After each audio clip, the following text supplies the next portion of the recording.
Haleluya. Shalom. Shalom.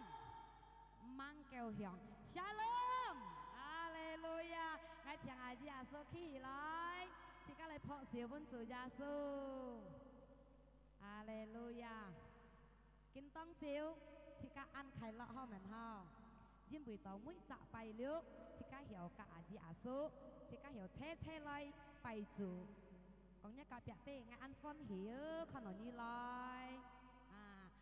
Nah sebelum sika mang khơi siêu chứ gì, sẽ khỏi hàng xuất hiện á, khi nào siêu cái cả nhà cặp bia bè hay vậy, còn nên yêu thì chỉ đến loại cái, sika loại tàu lê, sika mỏ hạ hế, có sika mỏ bì xỉu lê, sika mẹ phết nhân mình hao, sika thay ra số cái lì miến, sika tu hè, chen chết, pen chiều, chỉ mỏi, giờ đi mỏ còn xỉu lì sang say amen,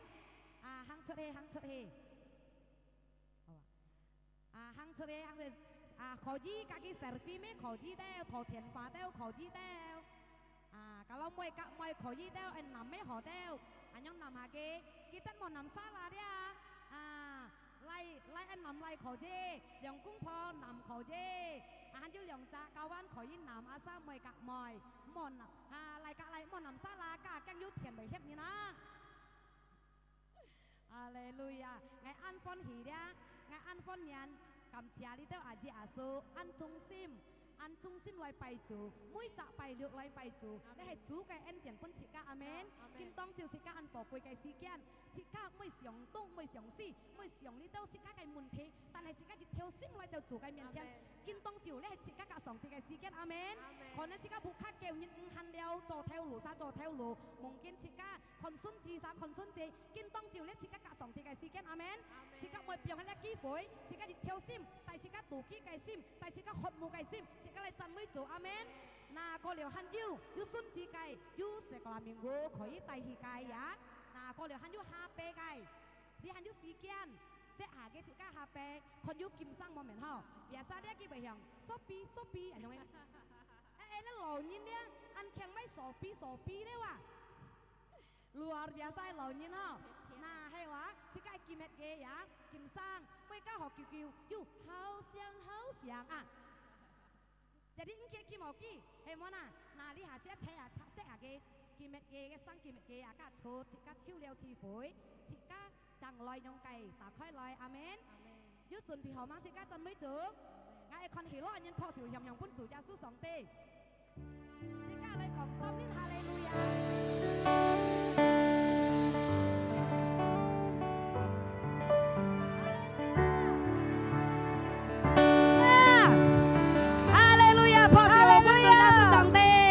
相信見當少，最開來了先來到主嘅面前，阿門。自家大自家學無計心，大自家讀起計心來到主嘅面前，見當少，上帝係講下一個善者，上帝顯出一個善者，在自家嘅生命中，阿門。自家時代，自家一日過一日，自家信心又增加，阿門。哈利路亞，自家嚟感恩對主耶穌，因為主耶穌按何自家鬆小起來，主耶穌我都感謝你。因為一個恩典，因為一個恩愛，我都撒見當照，能夠有隔親切、隔偏照，有車來拜主，有車來喜樂，我都感謝主。拜一、拜二、拜三，到見半日、拜四、拜五、拜六，上帝要牽帶我，要祝福我都撒，所以見下照那，我都撒，唔會變係一個事件，我都撒嚟接上帝嘅福氣，我都嚟接上帝嘅恩典，我都嚟接上帝嘅善者，我相信，即使我都係時刻上去，即使我都嚟敬拜，即使我都嚟讚美上帝。嘅善者要降下來，我得實得落上帝嘅善者，見下那我得實盡片，我得嘅心，即刻盡片，即刻嚟讚美上帝，即刻切切嚟講，阿門！破少有冇主耶穌？哈利路亞！要甜甜嗎？要快樂嗎？要興趣嗎？阿門！即刻破少有冇主耶穌上帝，即刻嚟切切讚美上帝，阿門！阿門！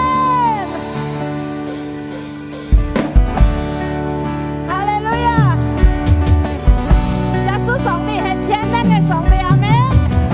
因為到上帝嘅愛安排本自家定叫，阿門！哈利路亞！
上帝，再敬拜上帝。哈利路亚。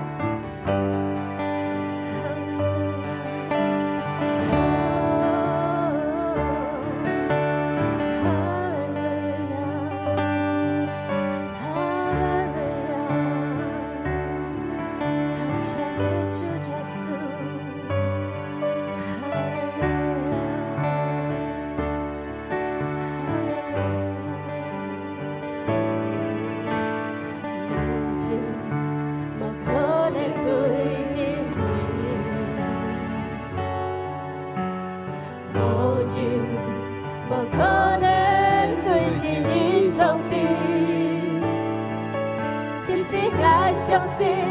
更愛來希望，耶穌上帝，無要無可能對正義，無要無可能對正義，無要無可能對正義上帝。相信，更愛來希望，耶穌上帝，無要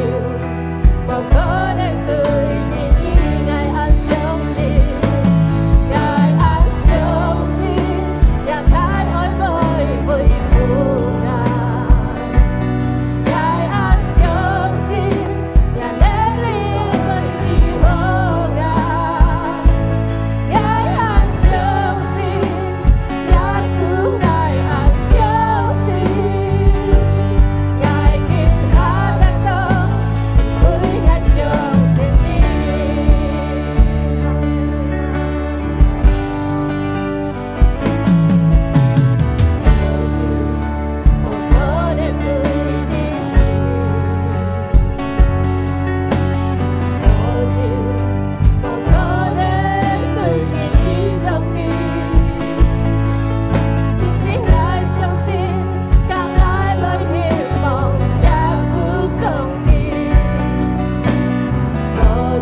Santi. Hallelujah. Hina baraya labu.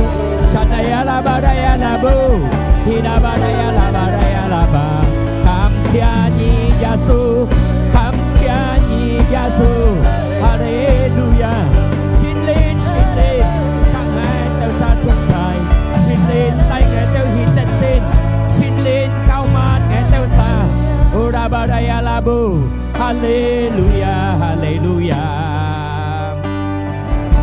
Dịch thế cái cảm ơn, dịch thế cái lung giàu sung bún chủ sai Giêsu Kitô miệng. Ngài tôi ra相信神靈要做嘅嘅公仔見當照呢啲，所以咧嘅客家詞彙呢啲，神靈要救乜？神靈要夾我哋同齊，神靈要幫我哋扎好嘅耳孔，幫我哋扎好嘅心嚟接上帝嘅話，因為上帝嘅話都係帶你到實突裂，上帝嘅話帶我哋去實現，我哋使用呢嘅福音，使用呢上帝嘅話，因為呢嘅話能夠帶我哋去實現嘅路。感謝呢個恩典，神靈救乜隆重呢個字救乜僕人穿呢個法，明日到齊齊得呢個恩典，齊齊得呢個福氣，在耶穌基督嘅名，我都感恩，我都禱告，即刻齊齊嚟講，阿門。天啊，大家say Hallelujah，三記。阿門。望要錯字是講一及一行。感謝主是加要你，阿門呀！講錯。嗱，今當朝要係講到本咧講個信心嘅啊，因為係望超是信心，我記得你係講嘅記得，係啊，拜六設計要復興啊，要咧客家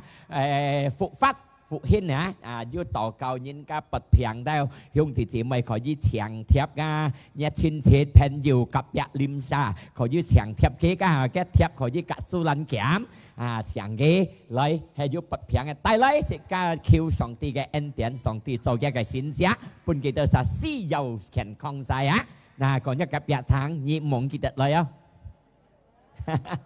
啊！要拍有錯嗎？安啲嚟啊！ที่คนเราอันเสียวแล้วพัดแล้วทำจุ้งเขาโอเคกินต้องเจียวสิกามังยูค่อยสิทางเรียกไก่ส่งตีไก่ฝาที่สิกาคอนต้นไก่วิดีโอยิดติดสิกาคอนยิดจะเซ่กี่ว่าสิ่งเดียวจูกี่กองว่าสิ่งเดียวจูจะยูเท่ากี่กองยินไปต่อสิกาไปแล้วอยากกู้จีหยงยูมาไก่มุนทีเซ่แค่ไก่เทียนอาป้ากี่กองน่างั้นเชียงค่อยแค่ไก่วิดีโอ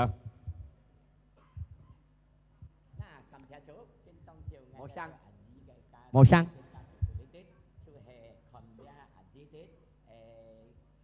màu xanh phân chung theo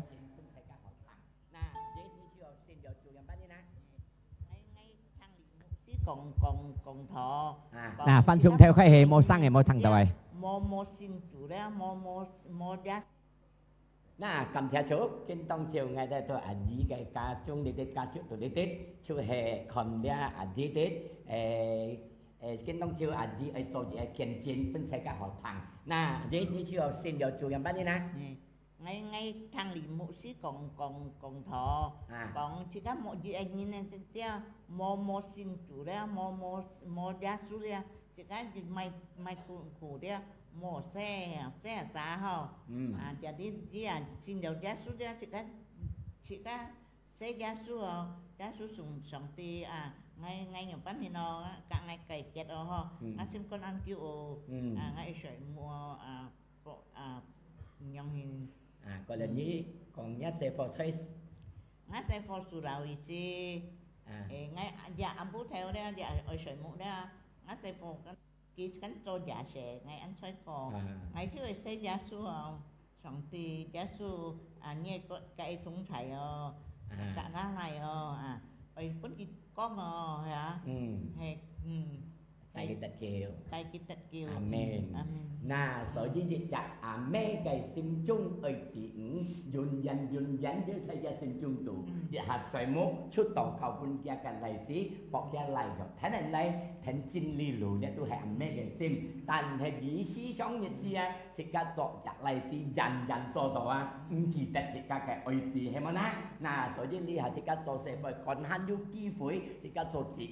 cả sĩ sống du thiền phá ai khao à đi thiền phá mình chỉ cả ơi gì muốn hạt tí kia cái phim âm mò thiền không mò hả na lấy hạt tí có cái sống rồi xin thong à xin nhờ chúa cái chiều cái ăn phim ăn thái lọ nhưng mà cái muốn thì cái xe chủ yếu hay còn mò sinh yếu cái liêu mò ở ba liêu giả tìm bia tú ông cái còn na cái xin nhờ chúa cái cái ở ba liêu nhưng mà cái khu nạn nhưng khu chung cái xe giả su cái thùng xài hay mà gì thiền không mà thái lọ mà quan hệ mà thọ siêu bên chủ giả sư amen thọ siêu bên chủ giả sư na xin giả sư sĩ ca cái thiên phu tự yêu thảo虽然sĩ ca cái ba mẹ bởi lý khai sĩ ca ca nhiếp sĩ ca cái chính bởi lý khai sĩ ca giả sư kỳ tụ sĩ ca cái thiên phu sĩ lý khai hông tỷ chỉ mày amen sĩ ca cho nhà nhong sĩ trong sòng sĩ ca cái xe phong nha gọi nhà nhong sòng chỉ trong lưu水係咪呢？只想nhà nhong熱情風，因為咪那佢家做嘅家工作忙到了，唔記得了，食卡嘅所也只愛知啥，熱頭也上頭嘅啊，係嗎？要嗎？嗱，要計安身事，睇身你看個大模嘅係生意都認得到嗎？差半夜我落大馬度嘅大人模啊，要扎啊，唔知要來模呢個扎仔個佢別使要生。ngay khi cái buộc khang ngày mình kia như xích ngay máu kiểu xích này mò ngắm mò tà khơi kia phải siêu Hallelujah song tì lì hay amen song tì chính trên yêu thảo sạch để các thông thái amen Hallelujah na phò siêu bên xích các chỗ na trên tông chiều dưới còn đó xin sim tài xích ca hì tất xin ngay相信每一年自家的跌講到輸喺度自家唔係緊，嚟晒籌輸嘅，每一年嚟籌贏緊，啊，每年嚟籌輸緊，嗱，嚟籌贏，mà cả nhà ngay相信，所以自家係贏咩人貴，係贏咩人容易，輸先容易係咪呐？係贏咩人容易，但係呢，自家係贏係講自家係對陣，自家係對付，咁多自家係少，咁多自家係不氣，chắc嘛？jika jangan anto munti jika tuifukan nah jadi jika jangan kong mẹn coi còn gặp biệt ti mẹn coi anh chọn này hay dù giả số kỹ thuật nhà sim chung dịch thịnh coi amen nah jika lihat sa phải lihat đó juga dịch dọn jika jangan xây xúc lên cái phong miền xây nhúc thì cái phong miền giảm mẹn chung gì但係自家要善練，自家心中嘅通才熱天，然後第自家係特善，破少本自家嘅主耶穌。從經當照有人兄弟姊妹，然後吹你操到，你超人牛，超特善了，係冇呢？因為就自家啲師傅你喺度熱每個小時啱多，你冇人冇只嘅問題，各樣嘅題目，去對自家走離開，咪自家離開上帝嘅面前，係冇呢？對唔對？冇按，查，佢係變格跌生嘅，嗱，啱到時間對付嘅啊，嗱，我相信講到人面貴，數十分貴，啊，講一個別啲對老婆去數一樣，對時間嘅負擔人對個老婆一樣，老公同意，冇咪咁按做老公咋？做老公nyong老婆，係啊，不老婆講咩人容易㗎？但係呢，生係咪不氣，生係咪結心，生係咪受苦啊？錯啊！我可能做老公，我要經驗嘅面少少。嗱，呢一啲啊，就做老婆使入門詞先，車家車嚟，要咩解個咩？要苦中通開。要歡喜扯喜樂，唔知邊講係嚟真晒嚟嘅。咁咩要苦開嘅斜斜開，要歡喜開樂，斜斜嚟享受啫嘛嗱。講一及一啲兩公婆嚟嘅，嗱聽到冇呢講？大家去講緊，大家去歡喜緊，大家嘅家庭去特善緊，嗱大家去相讓，大家唔好自私，阿門，哈利路亞。嗱，要嘅大家去講到嘅體質。自家係講都係明歸，但係要善念在你心中，大家同齊都喜歡歸，阿門，阿門啊！因為到體質就係講到自家嘅心中係飲滿在耶穌基督裡面。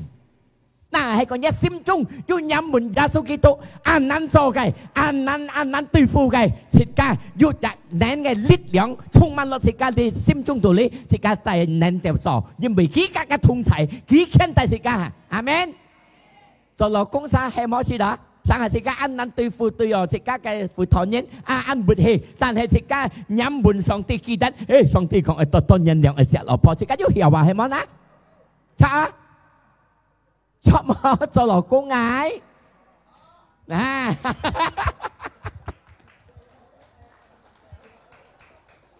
做老婆嗌你啊，錯啊，生係做老公安難對付，安廁所理理解解。但係自家要上帝嘅愛，要攞到上帝，自家心中要上帝，攞到嘅福音，才係順服對老公。要曉嘛係冇呢？老婆錯啊！老婆個特嘅分數個感恩啊，係冇呢？做老公安當冇咪要老公做老公係要誒安當誒，但係冇咪感恩嘅時候係電好香呢人叫電一衝啊，電到冇咪有恩啊，阿門。嗱，從今當朝，自家聽了福音，我相信自家能做，阿薩自家嘅心係飲滿在耶穌基督裡面。有乜飲呢？在呢個約翰福音15第4節，อันยัง應講到，約翰呢15第4กับ第5節，約翰福音約翰呢15第4節，呢個福音講，耶穌講，一切在我嘅內中，像呢個樹卡。未結個單沙條大子係講幾麼飲滿呢一個樹葡萄樹意思啊車用嘅料係講你飲滿呢一個葡萄樹你條大子嗱，所以自家飲滿自家心中飲滿耶穌基督飲滿呢一個福音飲滿上帝嘅法自家條打出字嚟，阿門。嗱，過了嘅第5節耶穌講我都係葡萄樹你都係一卡係嚟三麼一齊喺我呢度我吹嘅度啊，你乜意思？要耶穌要自家心中度，心中度要耶穌，耶穌又要自家嘅接係佢講，自家有答案都指出嚟嚇，係講吹鴉嘅外輩，耶穌講你唔要做乜計，係咪呢？自家對付自家嘅負擔人，對付自家嘅重複，係講摸吹上帝嘅愛呢度，自家唔要做乜計，係咪呢？打出嚟字係個摸出上帝裡面嘅字，打出嚟字不壓嘅字，發聲嘅字，慢嘢嘅字，鬧唔有人量嘅字，對啊，對啊，係講是個飲滿呢個葡萄樹，都係飲滿耶穌基督，我相信這個熱天要打出要愛嘅字，係咪呢？要隻恩愛，要隻喜樂嘅字，過嚟要和平嘅字，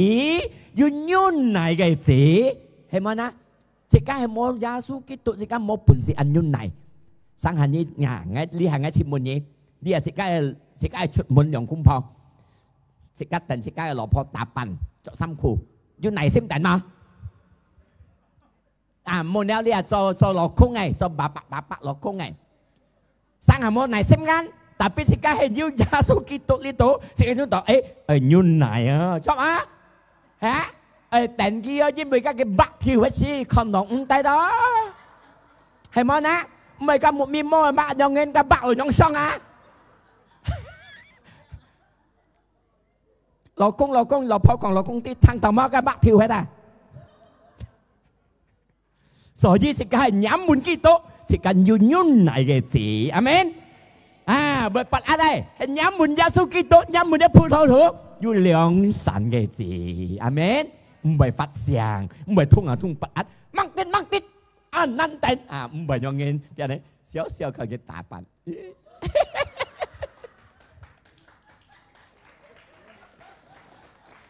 因為呢，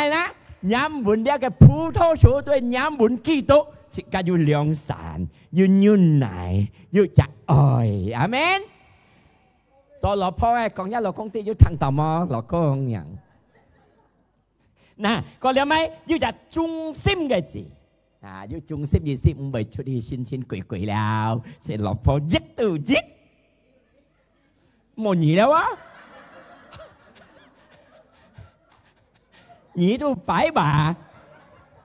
啊，個嚟要本要嘅，要少本要，唔係通啊通黐錯啊！嗱，個了咪有控制當下，你叫日鏈子，你飲滿一早基督，即刻要你叫日鏈子，你叫日鏈子獻就獻出耶穌基督嘅名，榮耀上去，撲笑本世界嘅主耶穌。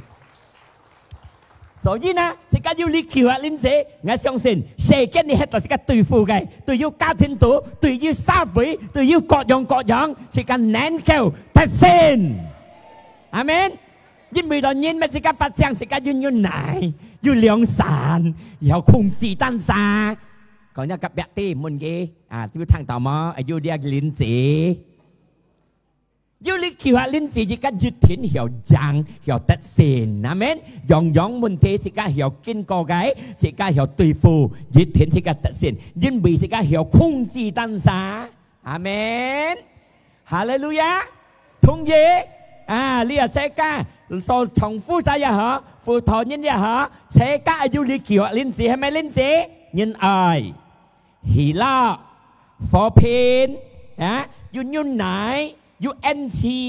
要良善，要入忠心，阿們。忠心過了要滿要，過了要控制當下，遲到咪叻一心想咪不得，要控制，阿們。哈利路亞，破少本世界嘅主耶穌。嗱，在呢個詩篇記91提14節有講到呢個經節，戰爭係講一個心任滿愛。上帝講：我給你撇走，我照顧你、保佑你，讓個榮耀世界。那就呢世界飲滿上帝，按到滿啲世界唔啲是咪嚟到世界嘅生命中，咪嚟到世界嘅生活中，上帝給佢撇走，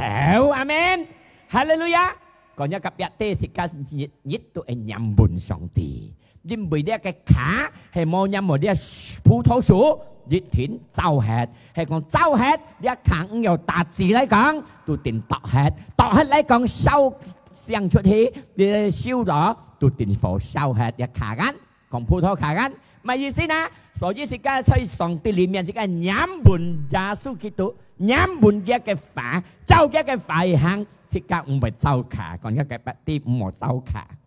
阿們，嗱，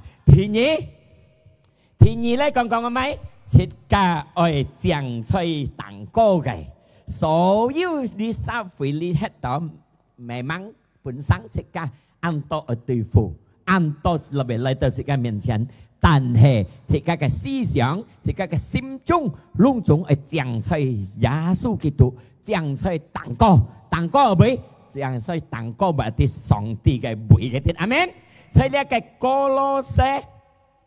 3提1歌羅西3提1，呢是家係將吹上帝，將吹蛋糕啊，要諒解。呢提1都講到，是家係將吹蛋糕啊，將吹蛋糕你睇呢歌羅西3提1，因為到家係咪嗱隆重熱切，因為到家隆重熱切，設家係行來嘅歌羅西3提1，錯嚟嗬，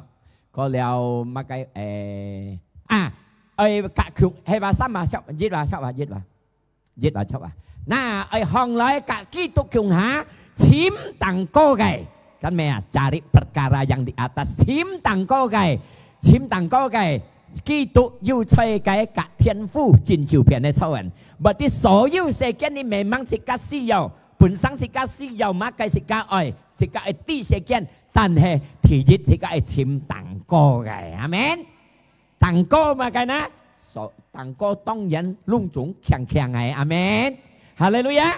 講一個別啲簽蛋糕嘅， ha politic bởi mình sẽ các cựu sim mình sẽ các fan mình sẽ các bật xét tan hệ tặng co lung chúngเป็นการพินอันเป็นการไข่ละเป็นการหีละ所以是การชิมต่างก็ไงต้องลงจงช่วงจีใหม่อย่าแต่ต่อยุบมุนทีแต่โดยที่痛苦唔好คนนี้嘅มุนที唔好คนนี้嘅痛苦我是思想正常ต่างก็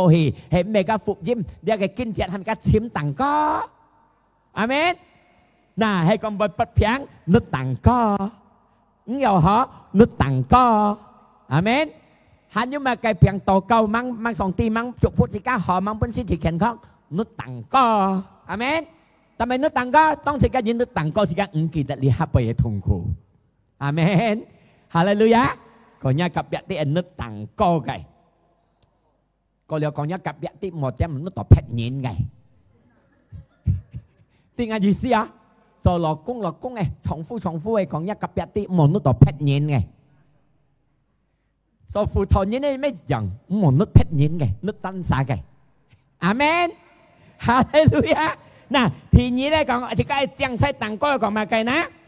thì như thế còn cái cái思想也係上當過嘅，你下輩三輩你明明本身是個按多是個思想係上，但係是個思想前下都係上當過人，你隆重一切才當過，唔係才提求你啲見節講，唔係才寫見你啲隆重係你當過嘅。嗱，我要計嘅故事樣講到，係講是個多思想上帝嘅。反而多思想嘅福音，係講自家垂目嘅嚇，自家被拔蒙垂空生嚇，自家多律上帝嘅法嚟講，多律一經濟嚟講，自家係講被拔蒙係咪啊？被講出法生下間，垂目間被講出法間下間，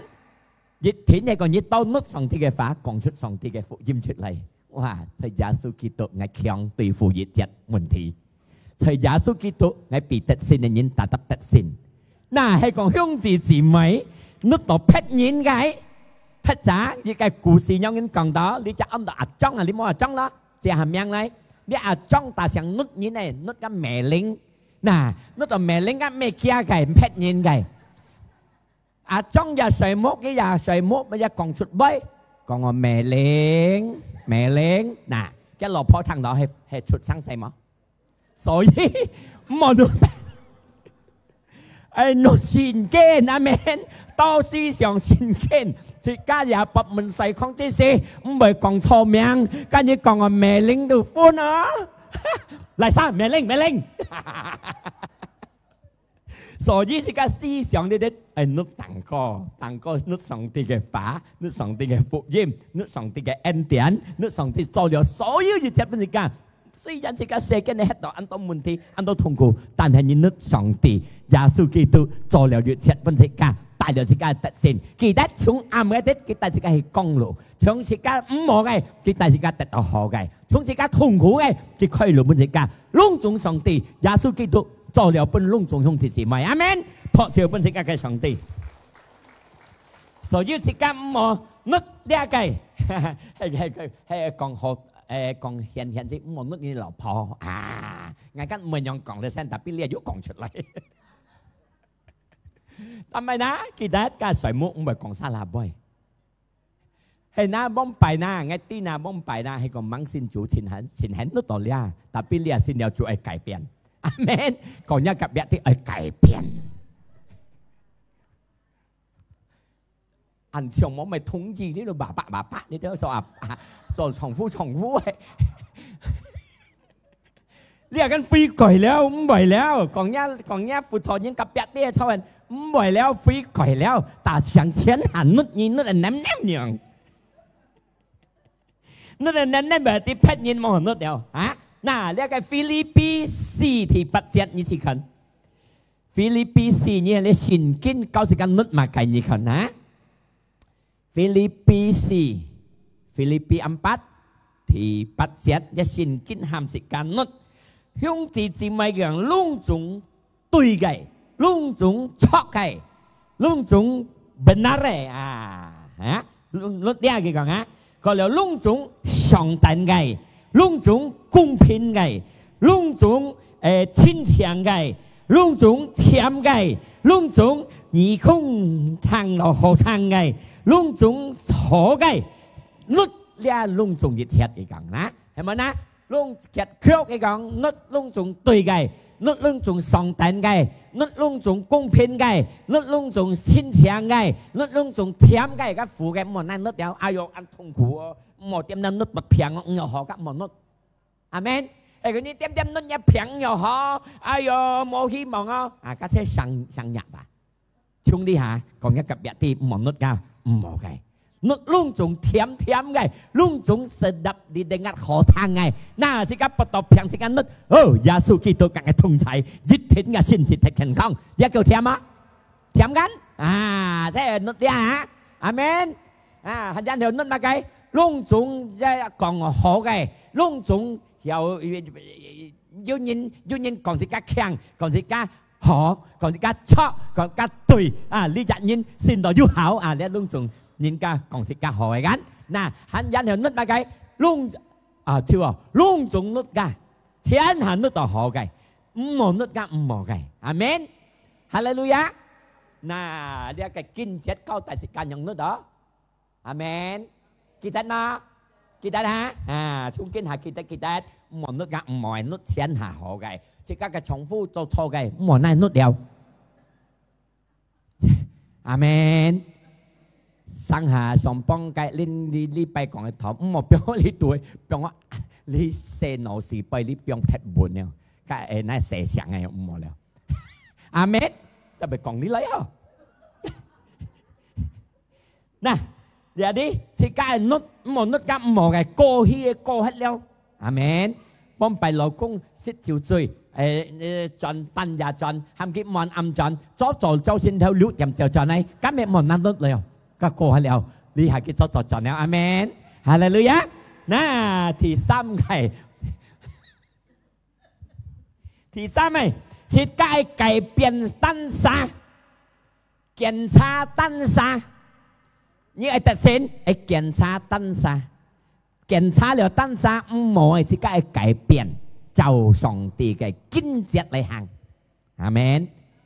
因為到設計單殺係冇檢查，生係設計唔啲，設計重點係生係思想下，設計對嘛，設計錯嘛，不喐唔冇嘅，不好嘅，咁唔冇係設計係那小黑，好嘅設計係那分製作，阿們。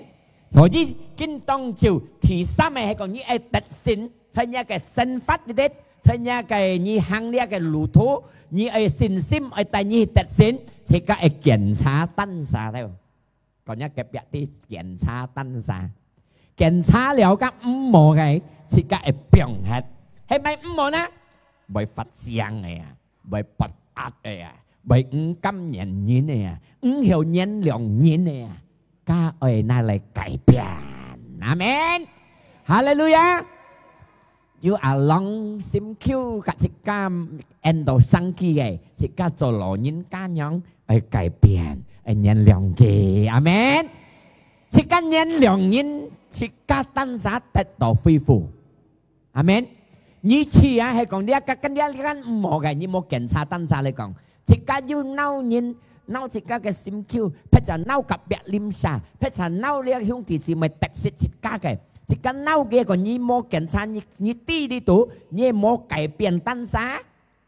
đi tủ biểu hay chặt hết con nó cái miếng xịt kia kín con nó cái miếng áp xì con nó cái miếng ẻo hay món á con nó cái miếng bởi chỉ đó bởi bắt xa hay còn chỉ các kiểm tra được tan giá ngày lý dụng tuổi ngày lý tiết cải biến á dân bởi đó mày ná thấy cái như còn ở châu châu song ti cái phụ diêm châu song ti cái phá diêm bì đó song ti cái phá còn chỉ các cái thiết nhìn mẹ chỉ các mỏ cái thu lại chỉ các cái còn phải chỉ các tổ hành ở tùy cái họ và cần chỉ cái tổ cầu bên kỳ amen na phò siêu bên chỉ các cái chủ gia sư chỉ cái kiểm traตั้งgiá còn chỉ các cái hàng đầu cái路線hàng đầu cái phụ tùy mà hay tùy chỉ cái cải biến coi mà ngay còn mẹ mang còn本身ไม่อัน中字但係只係謙卑但係自家係謙卑，係就上帝交出嘅法，所以呢個聖經你交出嘅，自家能做，阿們。嚟晒漢要病到心肝肚，你要壓人嚟，冇咯嚇，漢要啊，係喎，去檢查單啥，去病核，阿們，去病核，病核㗎。切恢復自家單啥嘅心，我係講兄弟姊妹聽，係要五毛嘅喺呢度你病打，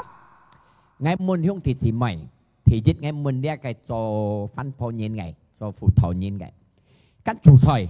係咪呢？咪菜咪哩咪雞，要自睇度出嚟菜腳，哩哩雞雞五毛嘅，下龜腳馬ขี้龜腳，窿仲要 L 嘅台戲，熱熱你冇 L 嘅神巴。bởi sang tết mau may muốn thi ha, liều nhất mau éo, apalagi hắn còn vô cây theo đâu, vô hạt quay xin siêu cái giá tổ cây hề sắm bát thùng ở trong đó, xì nhất em bắt như nào, bật chung nó hắn xì phong, nà đi hàng ngày chơi còn hung thì chỉ mười thằng. Hay còn giúp một cái như một kiểm tra rồi như kiểm tra như tin như đi tuần như 병 ở cái lạ chả ngay còn thường đi tao thấy lạ chả nhân cho đi sim trùng đi 병 đó dịch nhất vô mùi lượng nhất thải mùi xăm nhất vô chiều nhất bắt chung như vậy các tụi bay sang phiền không所以這個係병hết luôn trùng đi từ đây na kinh tông chiều còn nên thì các做老人做老家人，上下要啲心口咪個不氣嘅，係人兩嘅，病hết嘅，隔上地頭嘅嚇，主耶穌係突突一熱切呢度嘅，คิดอัดยิน嘅，有人兩人嘅，係病hết，阿門。多謝呢個主耶穌，哈利路亞。因為當乜嘅呢？即係改變呢？羅馬12第2節anh用英講到啊，還有按到呢度講我即刻單晒，即係三回呢喺度都即刻天下都係改變。呢羅馬12第2節anh用講到，佢交代即刻呢一個羅馬書，唔好像呢三回世間嘅人一樣，但係即刻係改變即刻單晒嘅心中呢啲，即刻思想呢啲，弄出即刻改變，係有分別。啊，每個上帝合意嘅，啊，每個上帝唔合意嘅，上帝唔合意嘅，自己係改變，阿門，哈利路亞。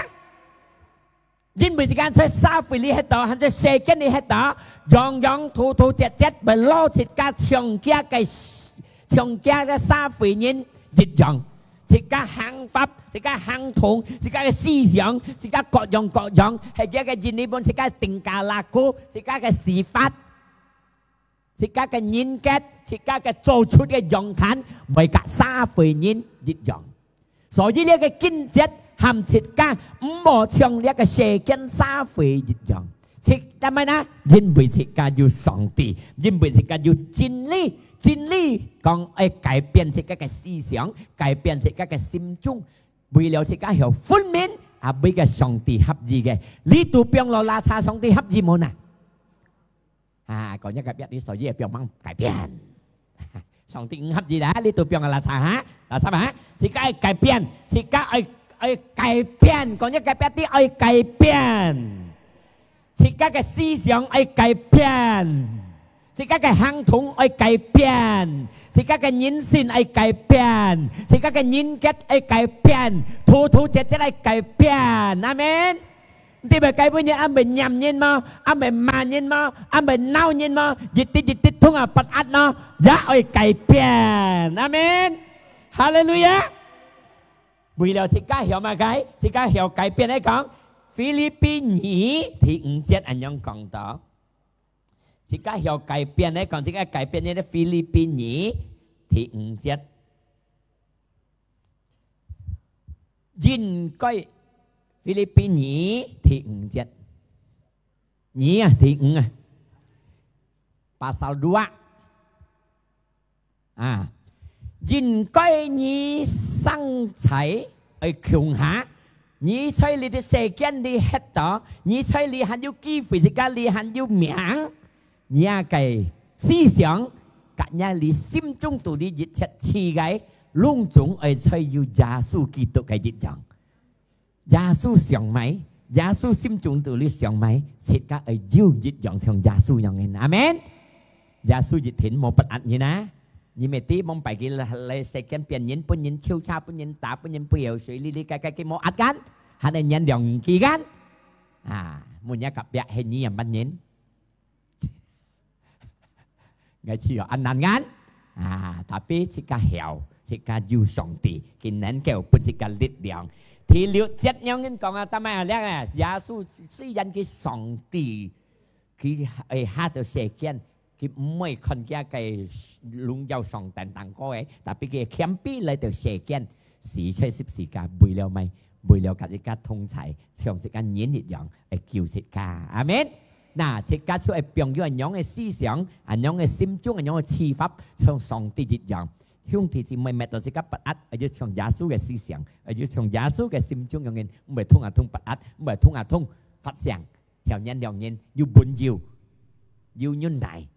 要控制當下，你領子睇真係緊，阿門。破少不是家嘅上帝，哈利路亞。嗱，我相信你心計係自家要，thì只家nhắm buồn耶穌基督，個了自家攏總將在當個嘅題目，攏總將在當個嘅，明明自家限在你喺度，但係thì只出係當個思想在當個，自家嘅想法在當個，乜嘅都在當個，就當個。都屬於嚟講就嘅善見嚟行，係咪？就佢交出嚟陀嚟行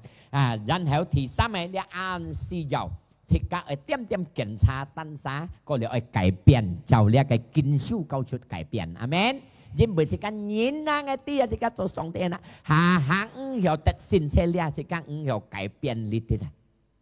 呢改變因為嘛，跟阿生嘅講，我幫擺都係樣嘅呢，冇樣嘅呢，冇講幫擺樣嘅呢。阿妹，即家係要嗌幫擺咩前人度十骨，但係嗌咩有病啦。嗱，嗌啲要人度十骨，你啊睇我十骨先笑啦。都有改變啊，所以一個時間愛改變有改變緊。嗱，嗌幫擺你咪啲嗌咩搏人，嗌都有改變啊。嗌做一下上幫肯先有做乜有改變啊？你按我仔講。anh chịu dân bộ dân hả mẹ cái kita là dân chết khùng đó tapi kết con cái hiểu cải biến xong thì còn một phá xét một phiền nhìn ngay kita kết con ngay cải biến vậy thì hiểu cải biến ngắn ngay mẹ còn mà như tao còn như tao bộ dân mẹ hiểu như cái bị phong ngài như tao cũng hiểu biong mẹ như cá lá tu sập cốt ngay mong phải mấy chuyện nhìn kẹp thấy ngay mấy hiểu cải biến tâm ấy na nhưng mà ngay ti giả sư cải biến ngay kịp phun ngay lít liệu amen chỉ cá sơn truy tết xin cái như nào như bà tổ ăn coi chỉ cá hiểu xin chủ chỉ giả sư xiển chỉ cá đi ký sinh xiển chỉ cá đi yêu tao nhìn nhận ở bởi sĩ cái sim con căn thế à amen yêu tao nhìn nhận ở bởi sĩ hắn yêu bạn là東西찬到佢唔曉啊，係咪呢？切家曉一條心先主嘅最大嘅福氣，是個得到。破少不是個主耶穌，最大嘅福氣是個得到。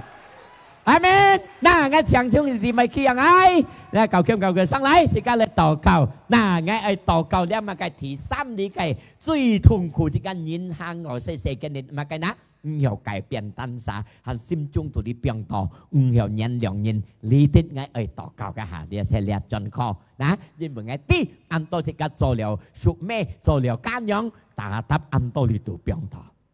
biasa，日常時隻個做家幹啥個冇事情，係咪呢？個多問題biasa做奸樣啥呢度變動，錯啊！我只按用錯啊！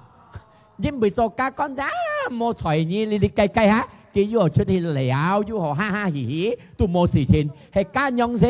呀，阿閃 Q 阿撚絲射本都唔係，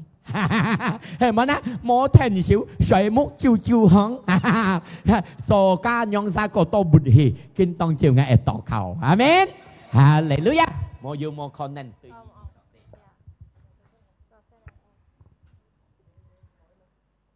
哈利路亞。cảm謝你主，我哋會讚美你見到。Hallelujah, Hallelujah. Một khó nên tùy nhiên, mỗi yêu còn một khó nên tùy chủ Giêsu. Tùy à Chúa.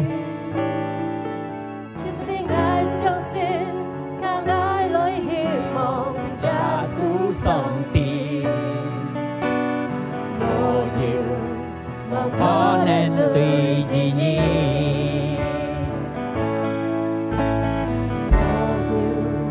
một khó nên tùy gì nhỉ một chiều một khó nên tùy gì nhỉ song tiên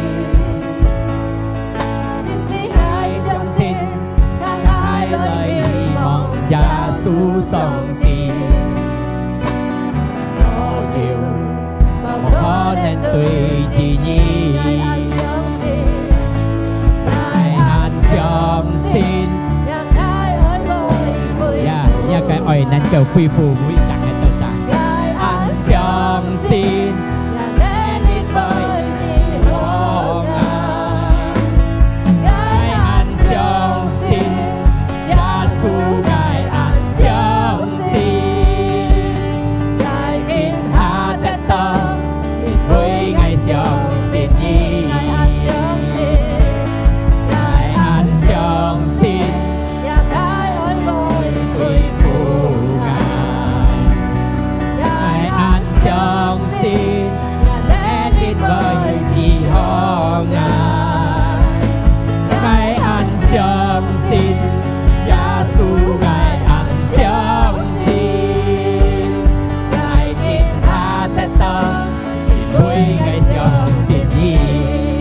cho chị atau cho老婆做老公啥，係講知道心中道理有人良人，還要不壓，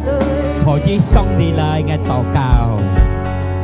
阿姊阿姐atau阿哥阿叔，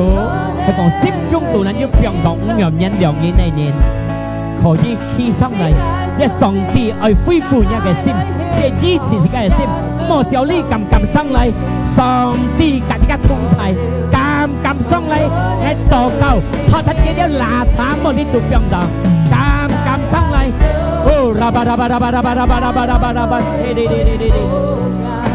sim chung tụi đến như 병 đó cái xin tăng nhiều nhẫn lượng nhẫn cái nhiều khiêm bi cái xong lấy xong thì ai phi phu nha cái sim xong thì ai cả thung thầy thì ai cả thật hết因為講要做阿哥阿叔做家裝嚟間樣嘅，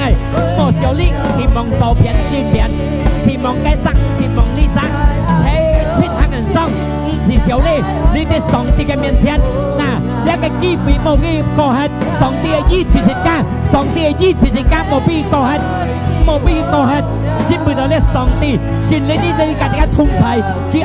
近於ทัดทัด呢個，你心間度你壓緊嘅，你嘅用壓緊兩緊嘅。cái thật hết cái trong chiều mang sang này ô si kết thang ô raba se ô raba se he na baraya la bu ô baraya la ba se he na baraya la ba ô baraya shana ya la baraya la ba he na baraya la bu hallelujah Hallelujah. Ora baraya la bu. Hallelujah.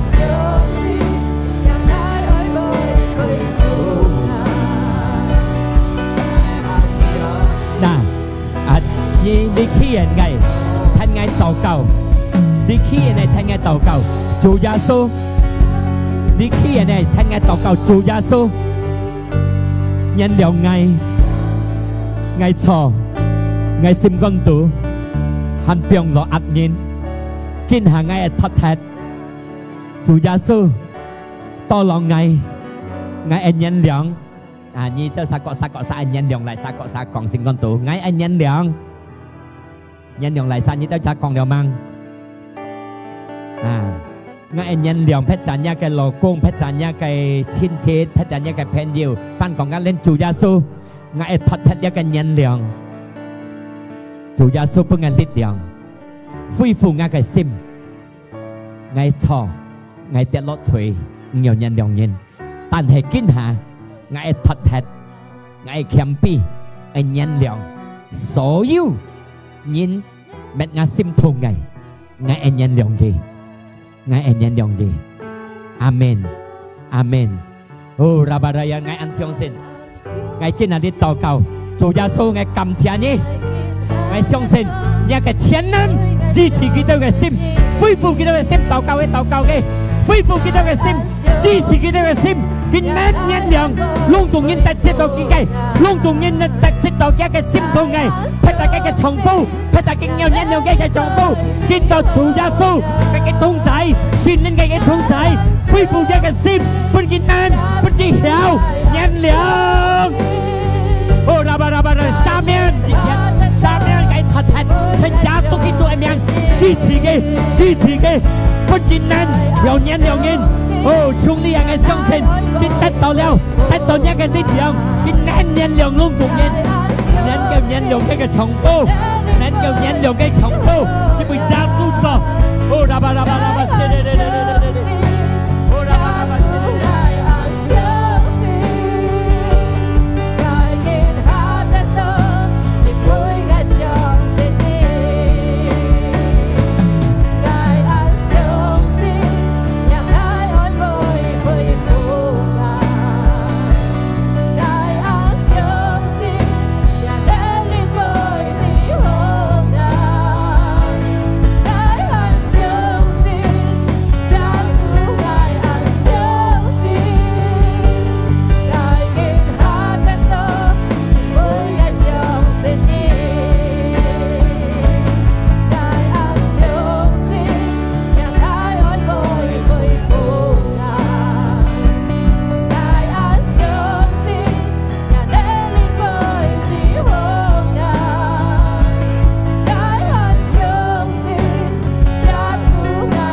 主，我相信已恢復了基督嘅心，今日基督得到一個新家，基督嘅心堅強，前下一個心，一個思想將在耶穌基督去，基督得勝，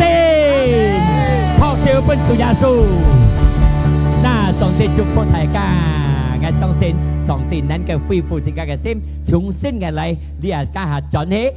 做好了嚇，係講要重複特色自己，轉起哦sayangku啊啦，阿門。搶錯，睇下 info 嚟。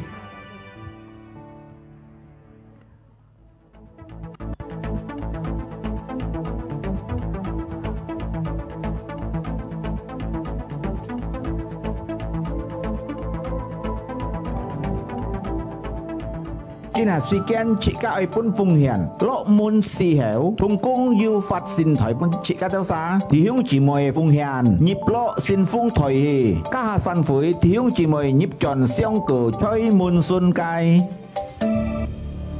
8月31-29號6點暗，設計於區會，潮南日，耶穌當十字架。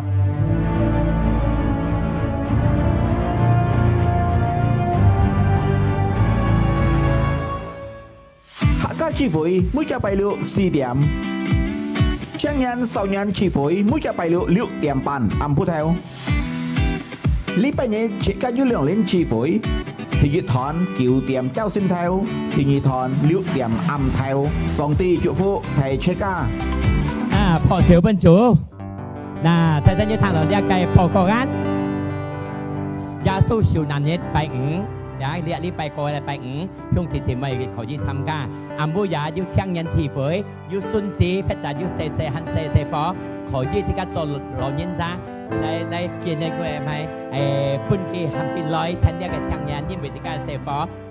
本地得成年咯，阿們。個了係阿拜六記得即刻要呢個復興嘅節目呀，即刻要禱告อยู่噶。個了嘅禮拜日，耶穌復活日也可以嚟參加，阿們。嗱，ท่าน兄弟姊妹，一拿了先台，你即刻嚟準備即刻嘅奉獻，即刻嚟起向我，即刻齊齊嚟禱告。我親愛嘅天父，感謝你，主你安好定嘅到啥？你嘅愛57定嘅到啥？見到嘅都係感謝上帝，透過呢個奉獻，呢個真正嘅都感謝你，親將呢個奉獻在耶穌基督嘅名去做主嘅工作，感謝你主耶穌。嗱，見到即刻係結束呢個聚會。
上帝嘅愛57不只係神物中，